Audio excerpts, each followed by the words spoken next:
Attendees are in listen-only mode.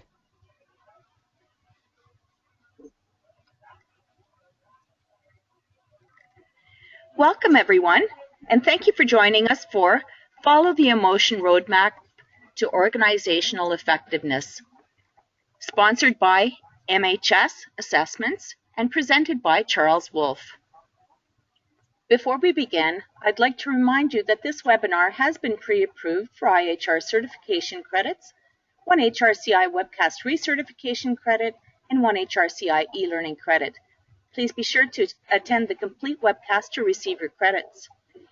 If you're joining us live today, you'll receive an email from HR.com within 1 to 2 business days that will include your certification credit information. You can also log into HR.com and go to your My Certifications page where you can see your credits that you have previously received and also find out about our recertification program and e-learning webcast pass. If you have any questions today, then please type them into the questions tab that you'll find at the top right-hand corner of your screen on your GoToWebinar control panel.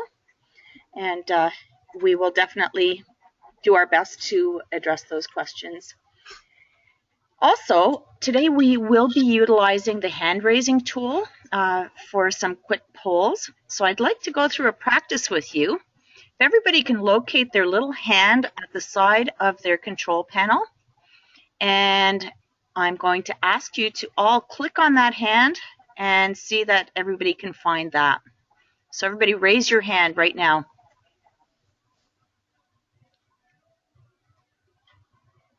Okay, I'm not seeing any hands raised. Ah, I see a few. Everybody else needs to find that hand on the bottom of their control panel. Great. Okay. Most of you have found it now. Just click on the hand and that'll activate it. Okay. Well, thank you, everyone. And it is my pleasure now to turn you over to Charles Wolfe. Thank you, Sylvie. It is a pleasure to be here today and to talk to you about Follow the Emotion Roadmap to Organizational Effectiveness. When you signed up for this webcast, you also signed up to follow me, and so hopefully you got a blog. If you look at the blog, you'll see that I'm going to offer the opportunity for any of you that may have questions to call me on Thursday. I've provided a number that you can call, and it'll be a large conference call. And I will be taking questions on Thursday at 1 p.m. Eastern Time. So if you can't find the blog, you can see on this page a way to contact me, cjwolfe@cjwolfe.com. If you want to participate in the question and answer part of the conversation about the emotion roadmap, please send me an email and I will send you the information you need to make the phone call. Today I'm going to really focus on 3 very, very important, highly innovative, and probably somewhat new ideas for you about how to deal with emotions successfully, how the understanding of your emotional abilities has perhaps a major impact on what's happening to you in your personal and your professional life, and also this idea of how to use competencies effectively to help you to take responsibility and accountability for your own career advancement.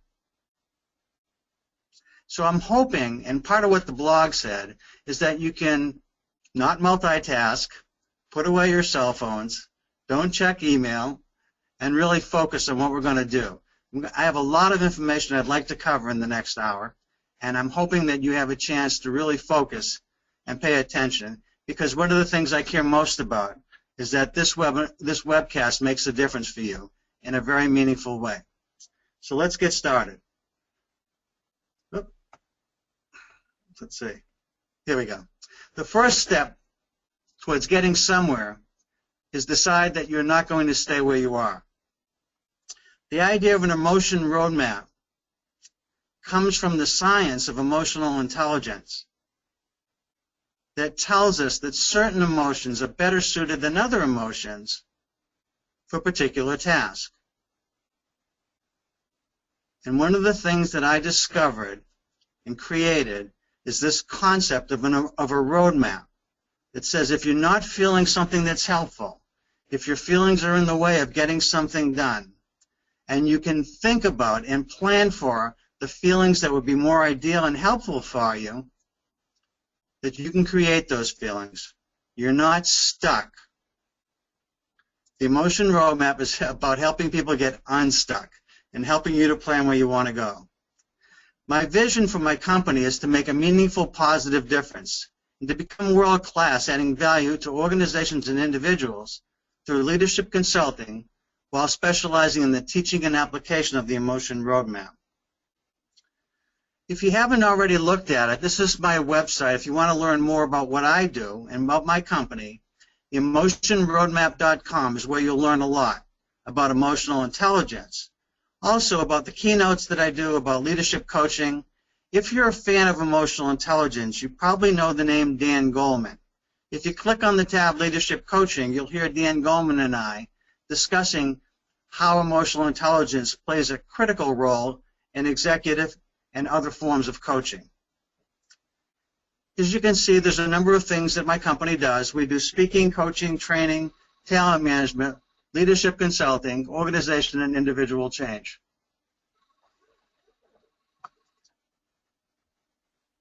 If you look at the emotion roadmap, one of the things that you'll learn here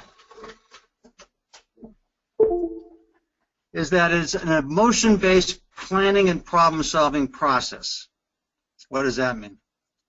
I'd like you all for a moment to think about any situation in your life where you might be having a difficult time deciding what to do. It might be a conflict that's unresolved. It might be a conversation you need to have with someone that you care about that's going to be a challenging and difficult conversation. A lot of times, my experience is that when smart people are stuck, it's almost always because something emotional is happening inside them or in one or more of the people they have to deal with. And I've found in my work in emotional intelligence that when you stop and you think about how you're feeling emotionally about that situation, and you focus exclusively on the feelings you're having, that sometimes by focusing on what is, you see that block that says identify? What is it you're feeling? And what is it that someone that's key to what you're doing is feeling? That's the beginning of being aware of how to change what's happening to something more positive. And the places where this is important is proactively preparing for change. I think whenever you think about changes that have happened in your organizational life experience, when a change first gets announced, it almost always causes lots of emotional resistance. One of the things that's happening more frequently these days than ever before is that people are beginning to realize the importance of emotion and change and are starting to think about how to plan what to do about the emotions people are likely to experience and are taking proactive steps to address this. I use my emotion roadmap that way. Also, we all have had the experience where someone has said something when we're in a meeting that challenges our point of view, may even seem somewhat disrespectful. In any case, it presses a button for us that causes us to react and sometimes to overreact. How do you handle a situation where you've got a presentation you're making, or you're trying to influence somebody to believe a certain point of view that you have, or to sell an idea that you want to sell, and you find yourself all of a sudden emotionally impacted that's causing you to shut down or to overreact? And the emotion roadmap is helpful for that as well. What you're going to learn today is how to follow the emotion roadmap to organizational and individual effectiveness, how to benefit from the knowledge of your emotional abilities. The reason MHS is sponsoring this particular presentation is because I'm going to talk about the Mesquite, the Mayer-Salovey-Caruso Emotional Intelligence Test, and the amazing information that the Mesquite provides and how important it can be to you and perhaps your own clients to understand the role their emotional abilities or your emotional abilities play in the way things are evolving for you in your career as well as in your life. You're going to learn how to improve the way you work with others and also how to advance your career. In fact, the two are tied together in many ways, because if you really are skilled at working with the people above you especially, but also alongside you and the people that work for you, then your career almost advances on its own. But I'm going to give you some ideas and tools for helping you to think about how might you take responsibility for moving your career forward. This next slide looks similar, except we have a few key objectives that were listed for the webinar or webcast. You want to learn how self-awareness is critical to adapting to change. You want to learn how the emotion roadmap can help get you where you want to go. And you want to learn how knowing your emotional abilities along with the roadmap will help you generate better outcomes. And you want to know how to get started. Like any webcast or any workshop or any educational experience you have, it's really critical that you think about what you're hearing today and what you want to do immediately following this webcast so that you own this at some point and that you can begin to use this. Now, not all of you will be good at that. Some are more disciplines, have greater self-discipline. Some are more motivated. But all of you potentially can benefit from what you're about to see. I want to talk a little bit about the three people that I worked closely with in the 1990s. These are the authors of the Mesquite.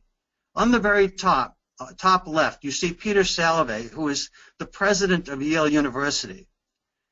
Right below him is Jack Mayer, who is the University of New Hampshire professor of psychology. And Mayer and Salovey together were the first people to really start talking about emotional intelligence in a very meaningful way. And all of you that have signed on to this webcast probably have some knowledge about emotional intelligence, but there's so many different definitions, it's kind of hard to know what people are saying when they say, let's hope that people can be more emotionally intelligent. We all sort of think we know what we mean, but the definitions are quite different. The person at the bottom left is David Caruso.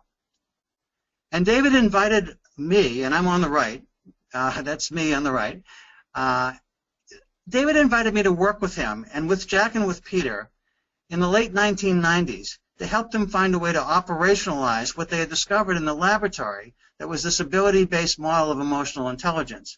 And I created the emotion roadmap, what I'm going to be teaching you about today, and I want to hear you listen to what the authors of the emotion roadmap had to say about that. So I'm going to play a very short recording that starts with Peter, then Jack, and then David.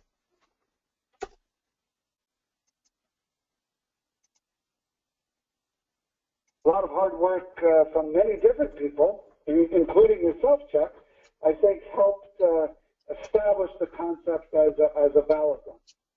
Yeah, Chuck, I think these are excellent tools. I think the roadmap is a great way to help people organize their thinking around emotional intelligence, and I think these essentially questions that you ask folks ponder are nice ways to help people develop these skills. Well, one of the reasons I think people like this concept is because they can imagine there must be ways that they can get better on this set of competencies over time. And I think you're describing the kind of interactions that help people get better. Well, Chuck, we really appreciate the opportunity to talk about emotional intelligence with you today, and appreciate the chance to talk about it today with you. Thanks so much for being on the air, Peter.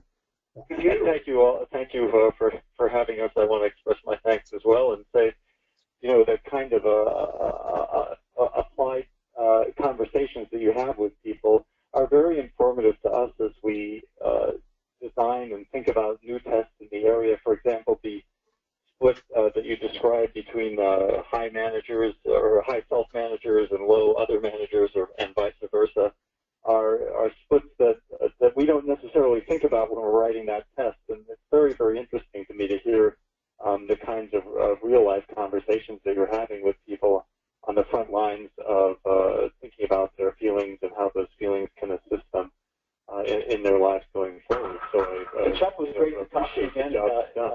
Thank you for helping me, sending me down the road with a roadmap and helping to apply the scientific model in a workable, understandable language for clients out there. So I appreciate that collaboration, and look to it in the future as well. Thanks so much. So I stopped it there. I just wanted to say that was, I have a public radio show that I do as well. I found a number of years ago that people couldn't really afford the services that I provide. Not everybody could afford it. So I wanted to find a way to help lots of people learn how to use this concept, because I think it can be life-changing, this concept of an emotion roadmap. And so I have a radio show, and it's called The Emotion Roadmap, Take the Wheel and Control How You Feel. And that was an interview that I did with Peter and Jack and with David a few years ago. And it just kind of highlighted, some of the ways that the test designers think about the work that I'm doing. Now let me show you the roadmap.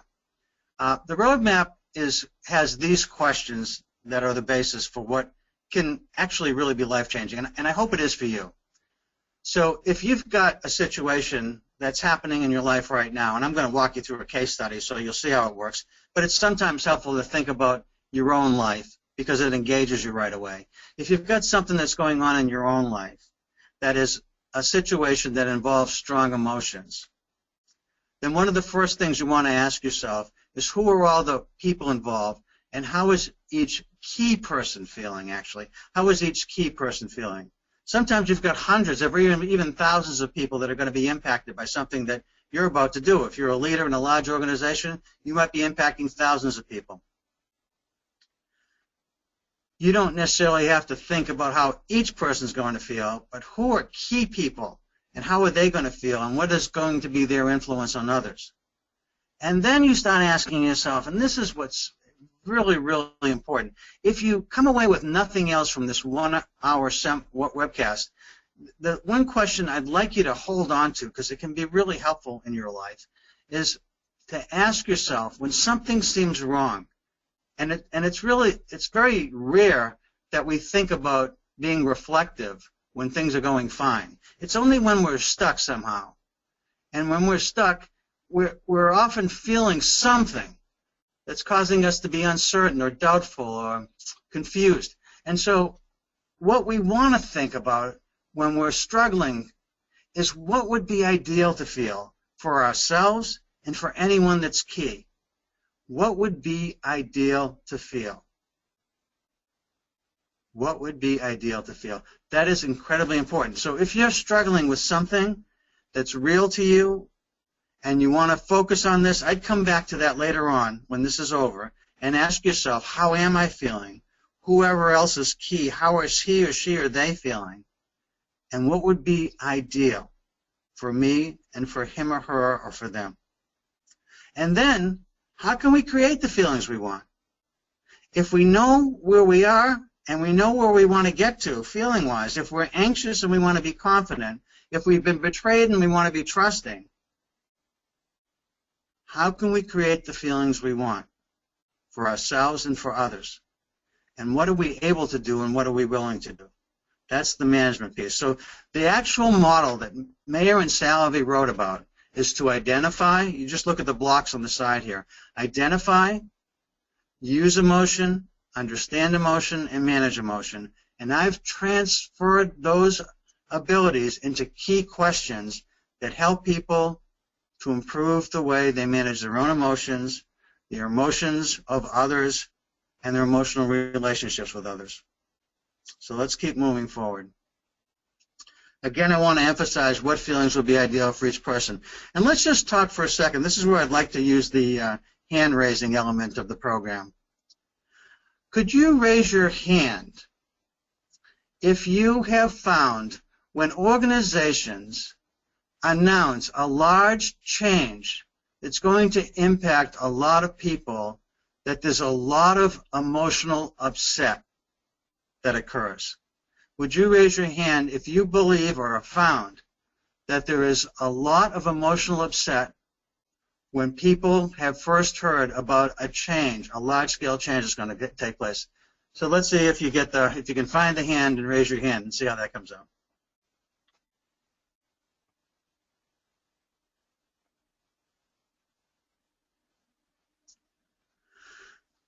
Well, it looks like a number of you raised your hands. And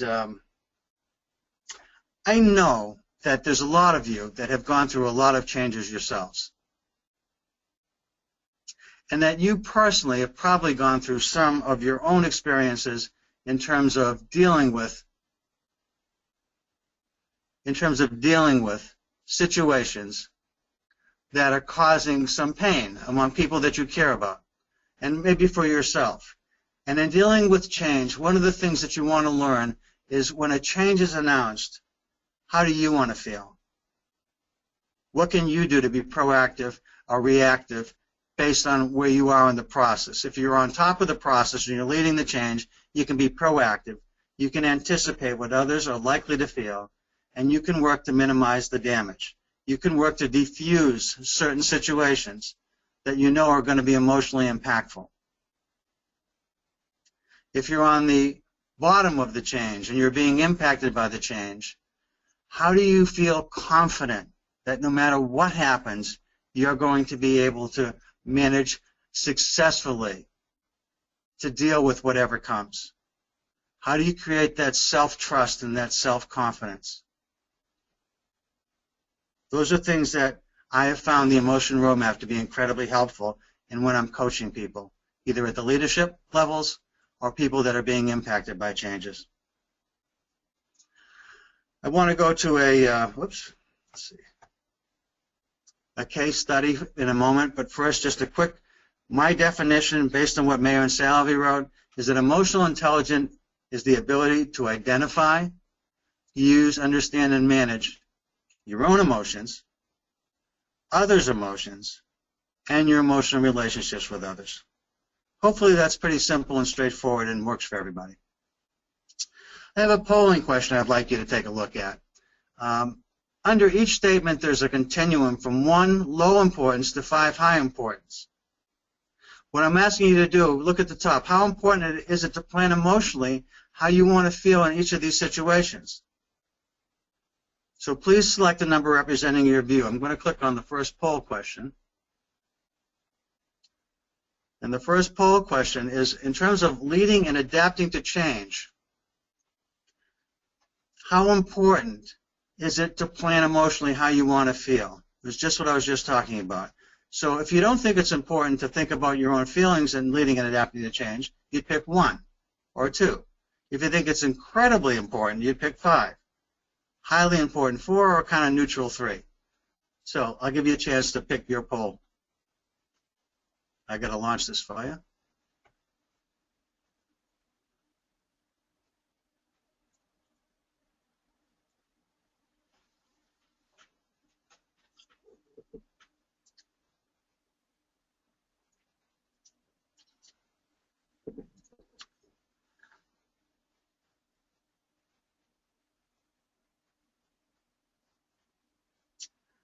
Well, I'm going to wait. We got just about 70% of you voted. 58% listed this as 5. 28% is 4. So that's 85%. And then we had 13% is 3, 2, and 1. For most people, as you can see, it's going to be really important how you lead and how you adapt to change. Change is constantly with us. So I'm going to click now on this, get rid of this one and move to the second one. And this is networking at a conference. Again, could be very important, might not be. What do you think? Low importance to plan emotionally how you want to feel when you're networking at a conference with people in your field? Or 5, high importance? What would you say? Somewhere in between. I got to launch this for you? Okay.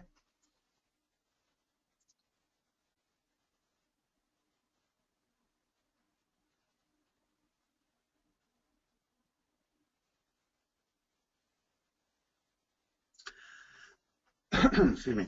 So we've got about 70% again. And on this one, the cluster of most people around 3 or 4, meaning some importance or high importance, 17% had it as very important. And one of the things I want to point out to you on that one is that, let me see if I can share this with you. Yeah. So one of the things I want to share on that one is that networking at a conference might depend on where you are emotionally. Like if you're very intent on staying where you are, and you're very comfortable in your own company, and you're very comfortable with the career progress you're making, then chances are you might have rated this as low importance in terms of managing how you feel. If this is an incredibly important conference where you're hoping to negotiate perhaps some opportunities in other places with other companies, then you're going to be on the higher end of that. So one of the things I want to point out is that emotionally we can have some guess about what we think people are going to feel, but it is often based on the situation for the individual. Now, managing conflict, again, might be similar. So let's try this one. The next one is managing conflict.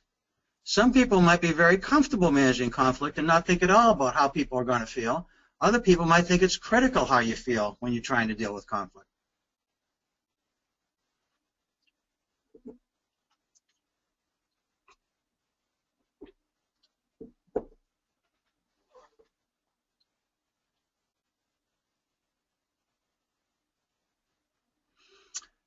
So we've got close to 78% again that have voted, and I want to point out on this one that 60% of you, just about, felt that 5 was your choice, that it was very important in terms of planning how you feel. And one of the really interesting situations that I want to speak about is that when you think about planning how you feel, you also want to plan how the other person feels. Let's see if you should see that one now. And then 27% that it's real important, and 10% that it's moderately important, and then a few that were a little lower. So managing conflict is often a typical place where if you've got a conflict you have to deal with and you stop and you ask yourself, how is the person likely to feel? How is the person feeling? How is it you want them to feel? And you can plan for that. The chances of your conflict situation and your ability to manage it are going to be much better than they might be otherwise. The last one I'd like to do, the last one I'd like to do is this on feedback. Now, feedback has 2 different pieces. One is giving feedback, the other is receiving it. Well, let's just in terms of genuinely looking at it as a holistic concept of the whole concept of feedback. How important is it to plan how you feel when you're giving or receiving feedback? Is it high for you or low for you? Or somewhere in the middle? Let me launch this one.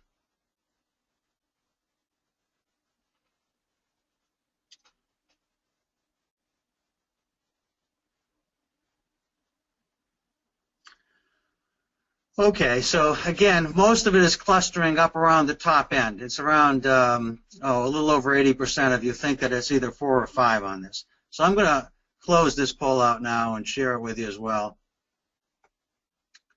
and then hide it. My point on these statements is just to point out to you that in so many different places, there are places where we find that emotion management is critical to what's happening in our organizational lives. Feedback and conflict and learning and adapting to change might be happening in our home lives as well, but I'm talking mostly now about organizations. So now I'd like to walk you through a case study. Linda Roberts is at a conference networking. She works as a director for a high technology company in IT strategy. She started with them as a software engineer. A change in organization structure has just been announced, and she's expecting to be promoted and hopes to become the Vice President of Information Technology Applications. Really smart woman, hopes for the best, that something good's going to happen to her. And before we get to what actually happens to Linda, I want to talk a little bit about this because I said to you I'm going to try and help you to understand how to advance your own careers. So let's step back now and not think about emotions for a moment and start thinking about core competencies. So one question is, how do we decide who to promote? Another is, what does it mean when someone is talent? How do we identify talent at work? How does succession planning work? How do organization development and career development connect? Why are leaders demoted or terminated? And what role does emotion play in all of this? I want to answer those questions on the next slide.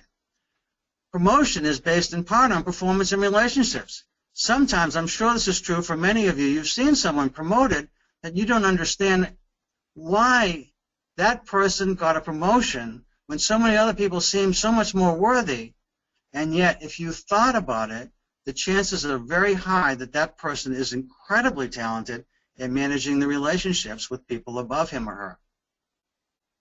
But most often, in most cases, performance and relationships are the key criteria for what causes someone to get promoted.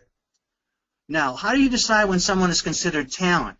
In most companies, they have some mechanism that looks at a person, an individual, perhaps yourself, and looks at you and says, are you promotable 2 or more levels? If someone looks at you and says you can rise at least 2 levels and still have capacity to do even more over time, then chances are you hit what's called their talent pool. Now, succession plans, they happen in some companies still, not all of them, but succession plans involve preparing people for key roles in the organization. If you look around your organization and you think, what are the most important jobs in the organization, even if it's not formally written down, who would be the backup to the Senior Vice President of Operations, for example? Chances are senior people above that person are thinking about, if this person leaves, who is the most likely to take their place and be successful immediately? Who else might we consider that may have more success but over a longer period of time? And they're looking at these people and thinking about them and thinking about, in order to get people ready to take the Senior VP of Operations role, how do we get them ready? What kind of experiences do they need to have? That's how succession planning works. And successful career planning is tied to organization needs. I'll say more about that in a minute. Leaders are demoted or terminated for various reasons. Most often, though, demotion or termination result from poor interpersonal relationships. Poor relationships negatively impact teamwork and team building. Leadership, team building, and teamwork are highly dependent on the ability to manage our own emotions, to influence the emotions of others, and to manage our emotional relationships with others. All of this is connected. If you think about core competencies in leadership, promotion, identification of talent, succession planning, organization and career development, focus on work performance and relationships, you might consider performance that customers experience, whether those are external customers or your own internal customers. You might consider performance that your customers experience in companies as similar to what an audience feels when attending a theater production. And what I mean by that is excellence is tied to competence, and competence results from individual preparation and multiple teams of people collaborating. It isn't just the one person that interacts with a customer or the group of people that interacts. What also is important is what happens backstage, in back rooms, in departments considered overhead, like human resources or information technology or finance or whatever.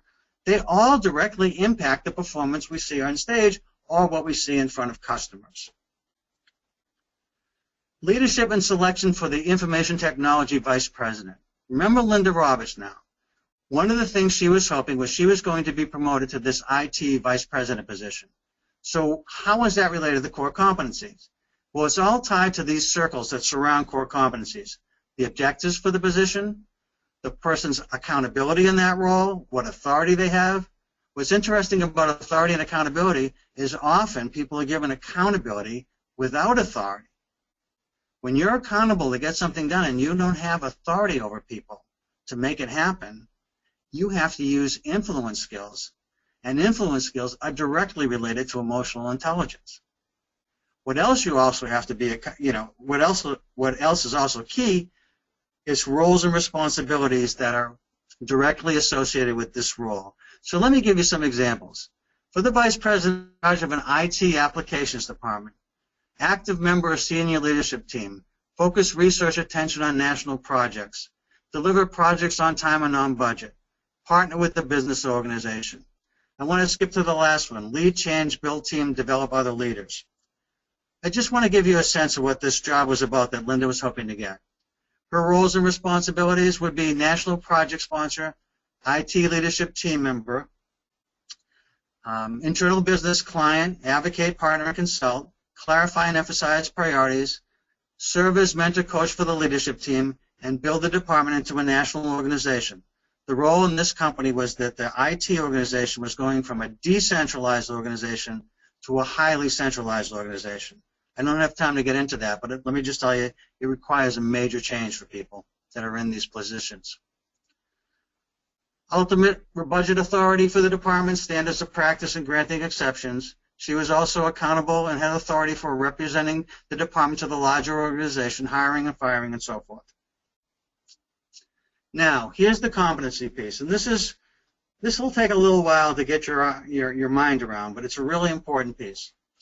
Most companies of large size or medium size have a list of competencies that looks something like this. One is for leadership, one is managing, one is leading change, one is team building, and you can see them here. For some reason, most companies in their performance evaluations ask everybody to be great at everything. So that when you look at the business need for leadership, managing, leading change, team building for the vice president of IT in this company, you might say, I want the person we put into this role to be good at everything. I consider that to be emotionally unintelligent. And the reason I say that is because very few of us are good at everything. And really, if we force ourselves to think about what really is critical in the role we just learned about, that vice president of IT, which of these would we say would be really important? Which top 5? If we could only pick 5, which would we pick? That's an exercise I do when I work with companies. And this is what it looks like when you do it for that job. That job requires a high business need in leadership, average in managing, because the people below that person will be doing a lot of the managing, leading change because they're moving from a national, decentralized organization to a centralized organization. A lot of people in the regional offices are going to be upset by that. Team building, because the team is changing. Business knowledge and strategic thinking, because you're part of the senior leadership team of the company. And the other one that's really critical is there's going to be a fair number of problems and decisions to be made as you move from decentralized to centralized organization. Those are what's high. That's an emotionally intelligent performance management process where you look at the competencies, you say not everything is high in terms of the need, the business need, not the person, but the business need. Now let's look at Linda. Now I realize this is a little hard to get your head around because it's a very complicated chart perhaps, but if you look at the very bottom, it says red fill stop. When you look at a business need and you see the top one that's in red that says leadership, high need, Linda's performance is low as a leader. She had not proven herself as a leader at all, and so there's a double minus in the gap column. Also, as a team builder, high business need, low performance. And I'll talk more about Linda in a moment. Those are critical. So we can't consider Linda for this job unless she was to do something to change those two scores. Also of importance, things that are really interesting, look at what's in green.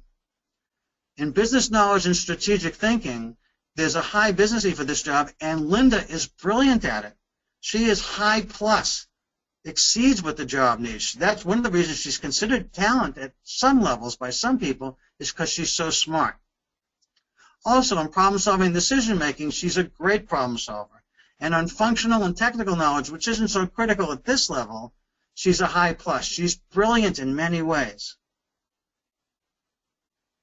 But unless you can do something about the reds, you can't change this. Now, why is this chart even important? Because at some point, I'm going to ask you to think about yourself and the job that you want.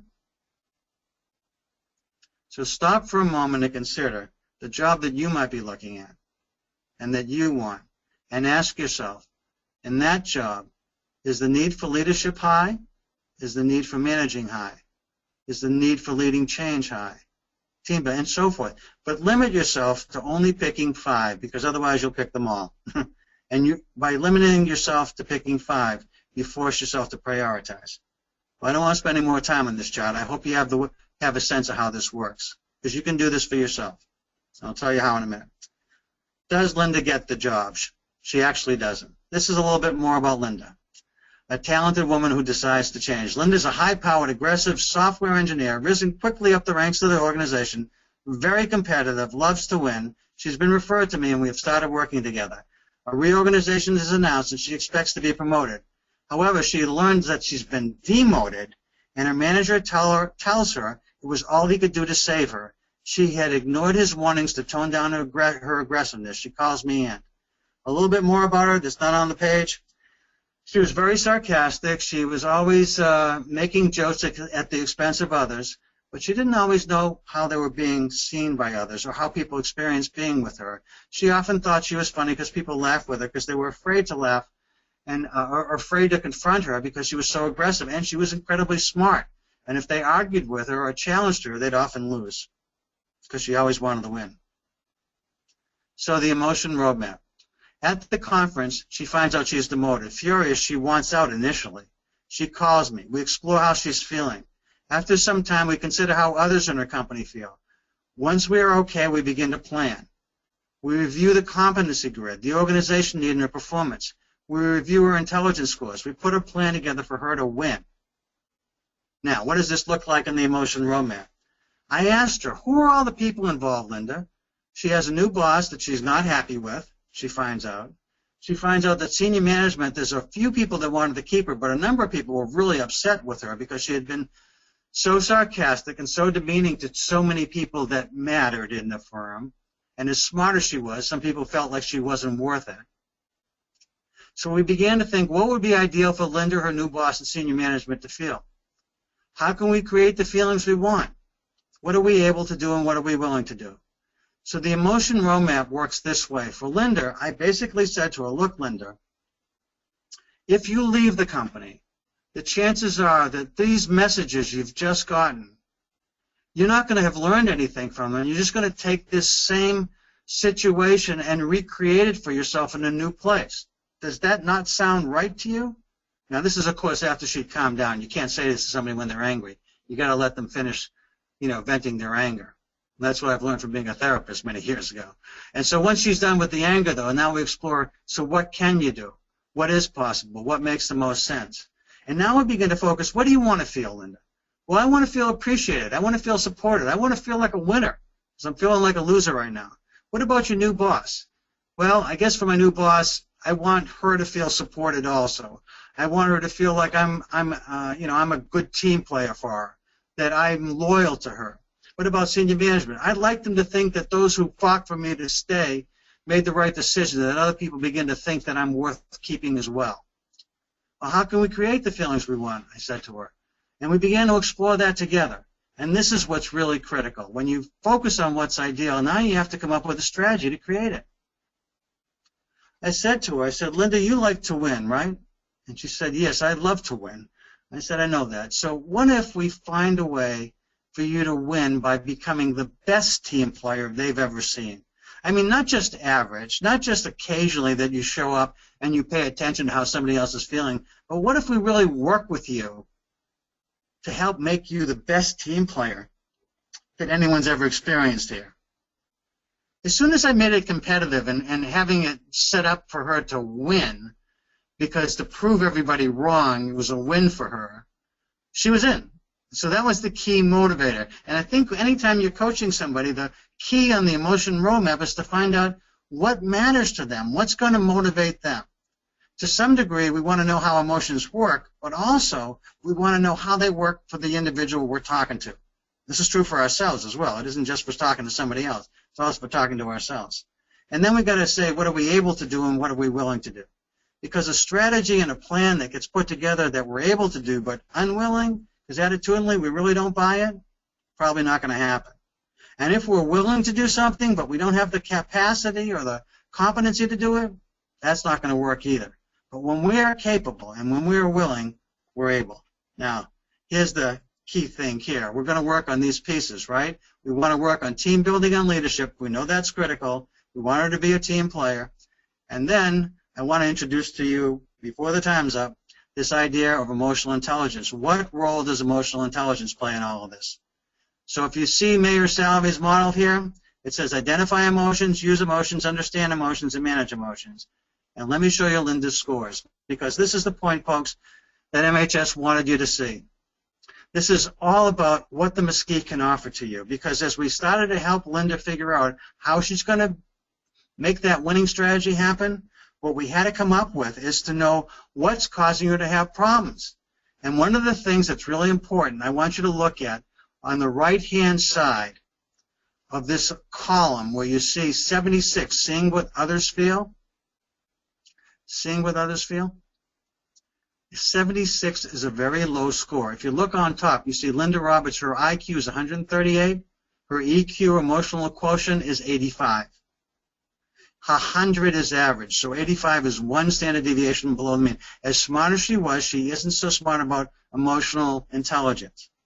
And the places where she's weakest, if you look at these highlighted numbers, 76 is it's almost 2 standard deviations below the mean. She's really, really weak in seeing what others feel. And on number 70, which is 2 standard deviations below the mean, sensing what others feel, emotional empathy, extremely low on that as well. Now, think about this, folks. Linda is getting information from me that she never had before that tells her that the input she has about what others are feeling comes from 2 particular abilities that are measured in this test. It's measured by the Mesquite. In this perceiving or identifying, which is you're looking at faces and you are measuring what you see in others, how accurately you see what others are feeling. And 70 is how accurately you sense what others are feeling. And so just like in a computer, garbage in, garbage out, she's getting lousy data about what others are feeling. So when she's been sarcastic, when she's made fun of other people and people laughed even nervously, she never caught that it was nervous. She never caught that they weren't laughing with her. She never realized the impact she was having on other people. How important is that to know? And then look at managing relationships. The last one on the bottom in green, 68, her lowest score. Managing relationships or emotional relations or measuring this piece is all about your ability to relate to others emotionally, constructively. And it's her lowest score. Often the way that shows up when I'm giving feedback to people about this test is that she is not valuing other people in her relationships.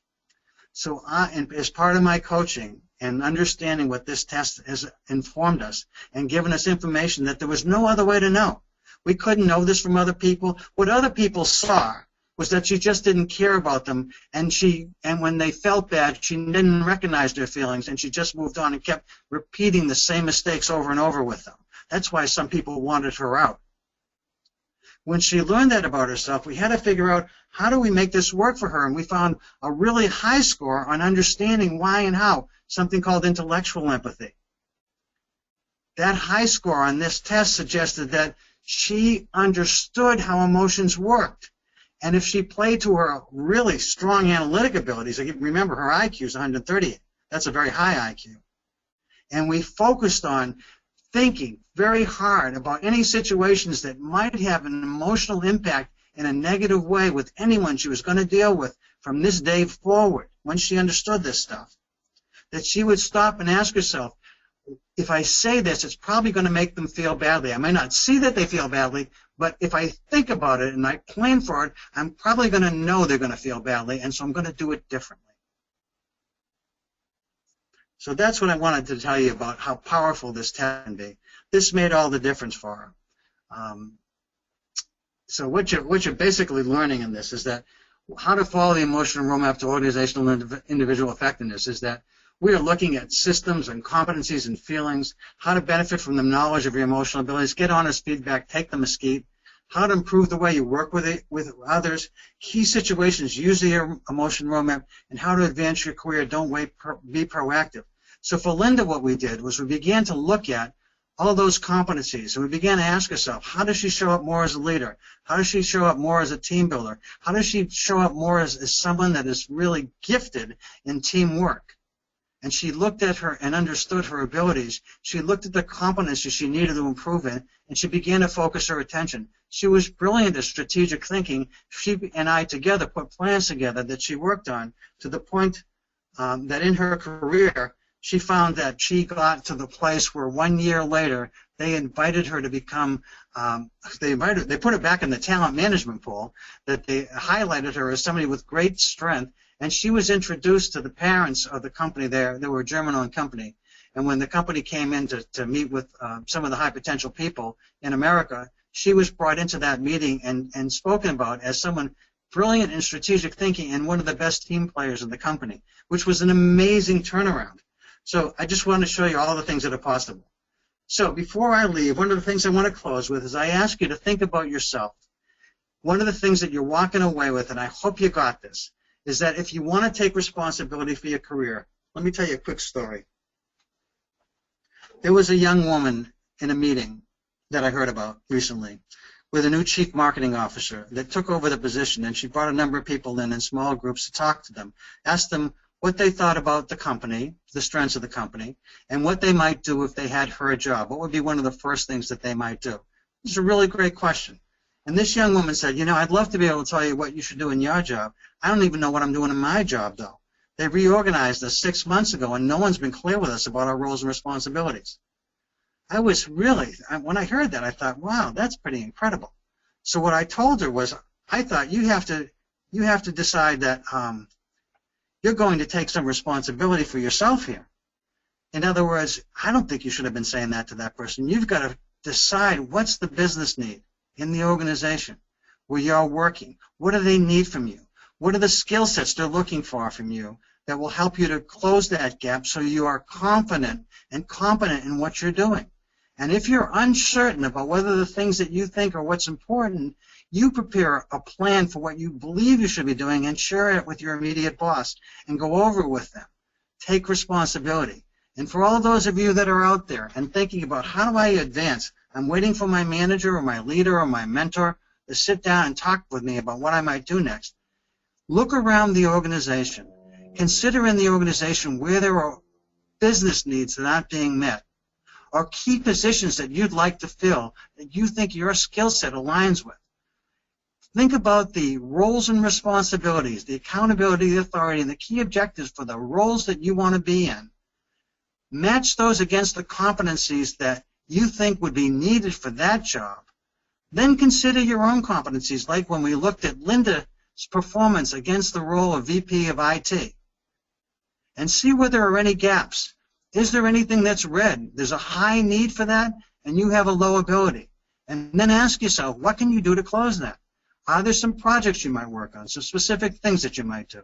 Is there anything that you might do that would help you to go to your boss and say, I've got a plan for my career that I think benefits the company as well? Because when you do that, you create feelings in people that you aren't just talking about yourself, you're addressing a need, you're thinking strategically, you're making yourself valuable, and people's feelings about you will be appreciative. They'll be concerned. They won't want to lose you. They'll want to promote you. So I hope that gives you some ideas about how to grow your own abilities in different jobs as you move forward.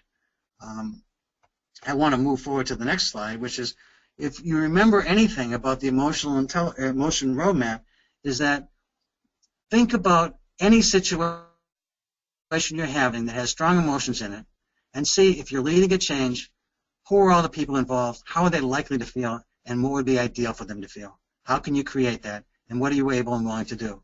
If you're reacting to a change that's happening, how do you want to feel? What can you do to feel ideal in that situation? How can you create the feelings for yourself, and perhaps for peers of yours that you care about, or for people below you that you care about? What are you actually able to do and willing to do for you and for them? And then finally, as I mentioned to you, this is a way to contact me. And I know that I didn't take questions, but if you have questions, please feel free to write those questions to me at cjwolf@cjwolf.com.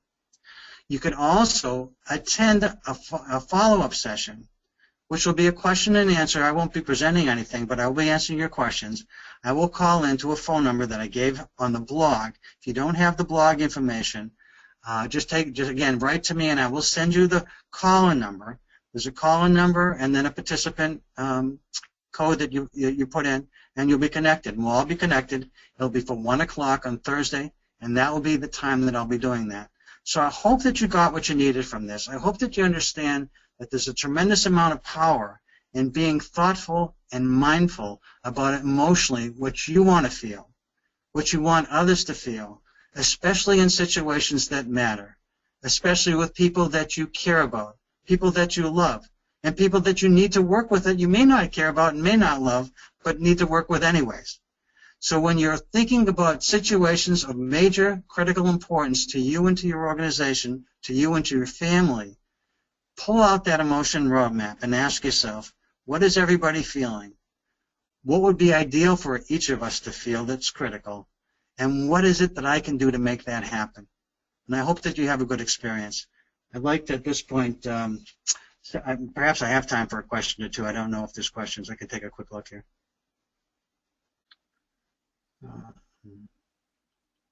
Looks like I've got a bunch of questions. Not sure how.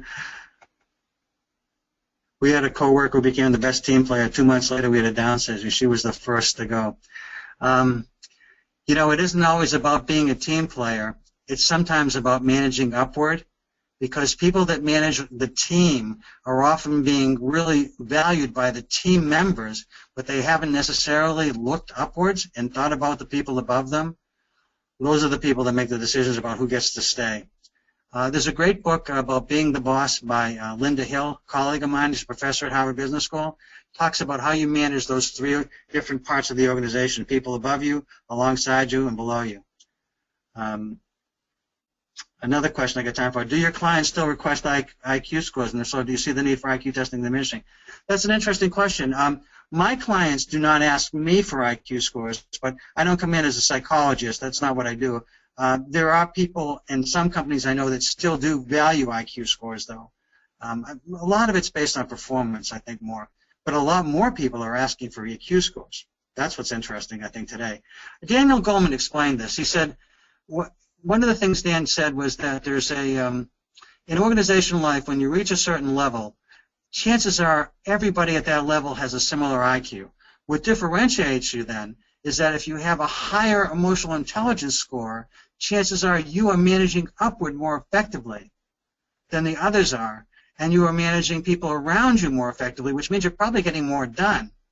And the people below you highly value you, and so the word in the organization is all positive, and so that's why people who have higher EI at that point get promoted. Let's see. Thanks a lot for the presentation. Cost-effective way to take the test. I guess the way to take the test, you can call me. The test is, you know, you have to, it kind of depends. If you're an organization and you're calling me, that's one thing. If you're an individual, I do things differently. I do coach individuals, and I don't charge the same as what I charge organizations. And I don't want to talk pricing on this webcast, but, you know, feel free to contact me. You can call me, 860-658-2737, or you can write to me at cjwolf@cjwolf.com. How would we identify the ideal feeling for each person? That's a great question. One of the things I'd suggest for all of you, because none of this is simple that I've just done with you, but it's all possible, is I have a radio show. It's the first, second, and fourth Wednesdays of every month. I'm on tomorrow at 1 o'clock at 89.5 FM if you live in the Connecticut area or New York, or also on, you can download an app to your smartphone for WPKN.org, WPKN.org. And you can listen to me tomorrow, and you can listen every Wednesday I'm on and learn a lot more about how you create the ideal feeling, because that takes some work. It's not that simple. Okay, I think I'm about out of time, so I'll turn it back over to Sylvie, and thank you, everybody. I hope you enjoyed it. Thank you so much, Charles, for that very interesting and informative webcast. And just a reminder to the attendees, if you attended the live webcast today, you'll receive an email from hr.com with your certification credit information within 1 to 2 business days. And if you're watching this from our archives, then your credit information will be placed in your account when you click on the button at the end of the webcast, Redeem Your Credit. We value your feedback, so please take a moment to fill in the final evaluation survey that will pop up at the end of this presentation. And if you do have any further questions, you can also indicate them in there, and they will be passed on to Charles. This concludes our webcast, and thanks again for joining us. Enjoy the rest of your day.